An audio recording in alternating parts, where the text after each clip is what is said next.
So this right here, actually let me rearrange this a little bit.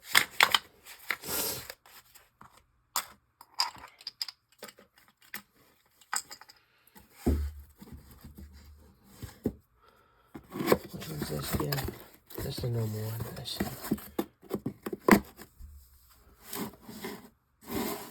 These first two there are not full. I'll explain to you what that means. But this is all of my copper. Let's shut this real quick. This is all my copper right here.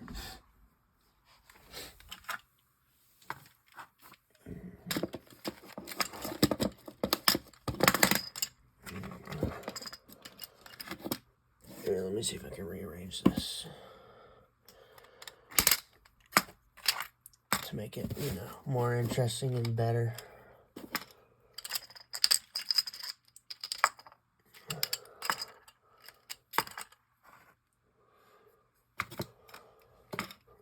Okay, here we go.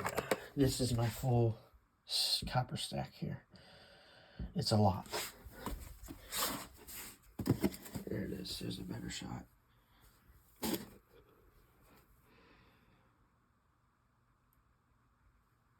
All my copper. So I'll explain to you what these boxes are in a second. But first we got to go through ancient copper from 400 BC.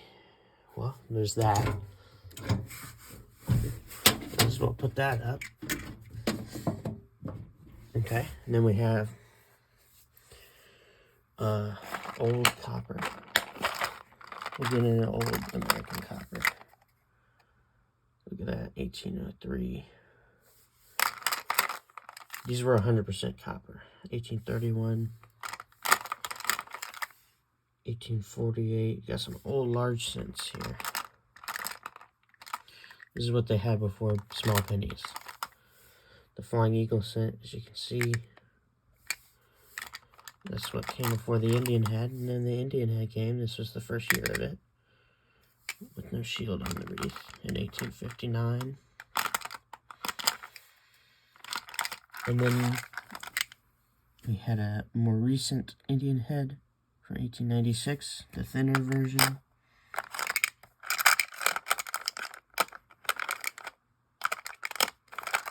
And then we got a 2-cent piece. I think these are pure copper. I don't know. Or 95, something like that. We got a dateless 8-penny. I don't know why these are in capsules, because they don't deserve to be. But another dateless 8-penny. It's because I don't know if it's old or not, so. I see. 1909. And then another 1909. Another 1909. Another 1909. Another 1909.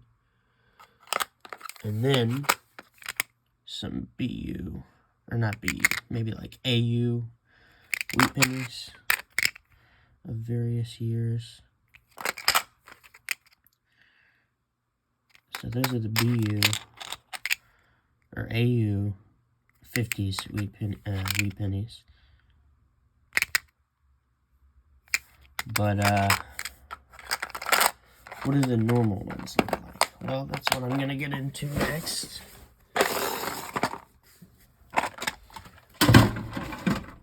That was loud.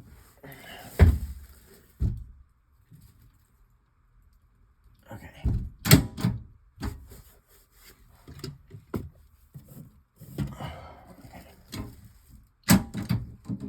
Just making sure it's shut. Okay. So regular. Okay, well first let's go through the album. Okay. These are all, I'd say, AU. There's some really nice and shiny ones that are pretty decent. Oh yeah, these are all copper, obviously. And most of these on this page are copper. As you can see where they say copper, they are. Everything before 1982 was copper. So all that is up there. And for 82, the ones that say copper are copper. So these two and this one. And then these 5 pennies here are not even copper. They're just copper-plated zinc, which I don't like. I prefer it to be an alloy and not something copper-plated. That just bothers me. Even if it was a copper, if it was a 5% copper, 95% zinc alloy. I would prefer that over just something that's plated because it just looks stupid. Okay, then we have Teens Wheat Pennies, circulated condition. 20 Wheat Pennies. You can see there's almost a full roll. I'd have to count that. But, yeah. To see if it's a roll. I don't think it is. 30 Wheat Pennies. And this is just the excess of the 40s and 50s Wheat Pennies. Because I have a box of it. It's not full. So what you do is you have... Okay, so I think all those on the bottom. No, not all of them. Okay, so what you do for one roll is you take 50 copper pennies, at least for me, to roll them up into copper boxes. I take 50 copper pennies in one roll because it's 50 cents. Then, as you can see here, those are all 50s. If I add some 40s in here, that is a row of 10 on the bottom level, and you have 5 rows in the whole box. So how many rolls is that? 50 rolls in the whole box. So 2,500 pennies, 2,500 pennies, or about 17 pounds of copper pennies. The size is pretty small, so it's easy to store. But, and also $25 in face value, which is worth about 58 just in copper value right now. So those are all that's one row. I have the 40s and 50s. I have, let's see, almost 1.5 rows. So you have to have 5 full rows of 10 to have a full box. Okay, let's put these up. Okay, so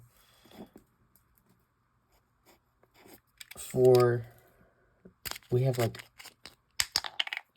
this is my best condition rolls for the circulated. There's 1960D, and then the other side's like 73 or something. Or not the other side, but only 10 of these are 60D, and the rest are 73. 1973, but they all look nice, like very nice. That's what those rolls are. We got some kind of AU examples, or close to AU, of copper pennies. Obviously, they're all copper. So before 1982. We got some more here, if you want to see. And each one of those is 50 of them. You probably won't really want me to dump this out so you can see, but it's kind of messy and hard to clean up, especially while recording. Alright, now this box here, as you can see, is not full. It has, let's see, 2, as you can see there, 2.5 rows. So that one's almost halfway full. And it's got some weight to it. I mean, it's not light. But these 4 back here, these 4, are 17 pounds because they're full of 50 rolls of 50 pennies in each roll, 2,500 pennies. So 10,000 pennies total right here. 10,000 pennies. So, the total value and face value would be $100. And the total worth in copper would be, I think, like $250 or something. So significantly more than $100. So that's what those are. So now that we've explained our whole copper penny stack, at least the American ones, here, let's put this over here. Okay, then we can explain the Canadian ones. I'm saving the bars for last because they're cool. We have the copper Canadian ones. So In America, there was 95% copper pennies before 1982. But in Canada, they had a few different sizes, as you can see. They started with the 3.24 gram copper planchet. Oh yeah, they're 98% copper instead of 95. Then they went down to 2.8 grams, I think, in 1980 and 81. And then the newer ones had 2.5 grams of copper until they stopped making them out of copper in 1997. 1997 would have been the first non-copper year. So we have some rolls here. Those are the 3.24 ones. Another one of the old 3.24 ones. Here's the newer 2.5 ones. You can't tell, but I can tell that these are lighter than the other because they're smaller. They're 2.5 grams each. But they're still all pure copper. I think they just made them thinner and have more of an indentation. These ones are 2.5. And then these ones are 3.24. Let's see, how many of those did I get? 3 and 2. Okay. Okay, and then this is my element collection example for copper.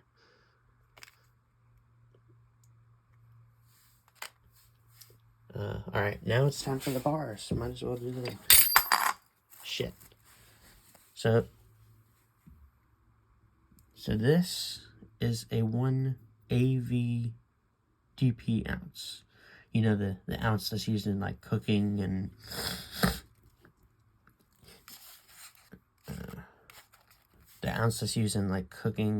other to weigh stuff.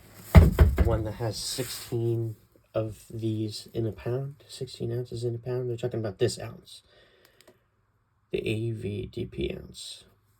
So that's a copper bar. But here we have a 1 troy ounce. This is the ounce. It's slightly bigger than that ounce, as you can see here. It's bigger. If we line up the edges, it's bigger.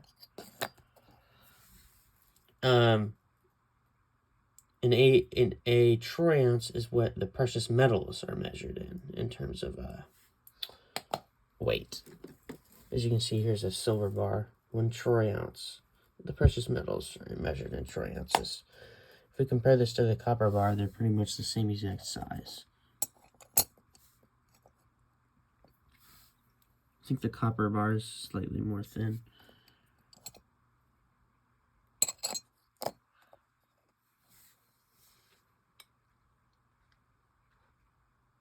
Just making sure I didn't scratch it.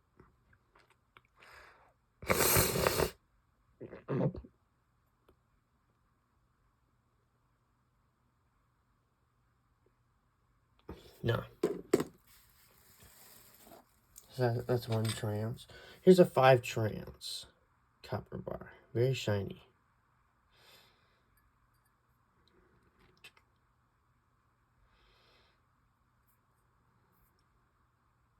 Ignore my reflection. Just look at the fucking bar. 5 troy ounce copper bar. All right, now we have a slightly aged one, but it was cheap. A 10 troy ounce copper bar.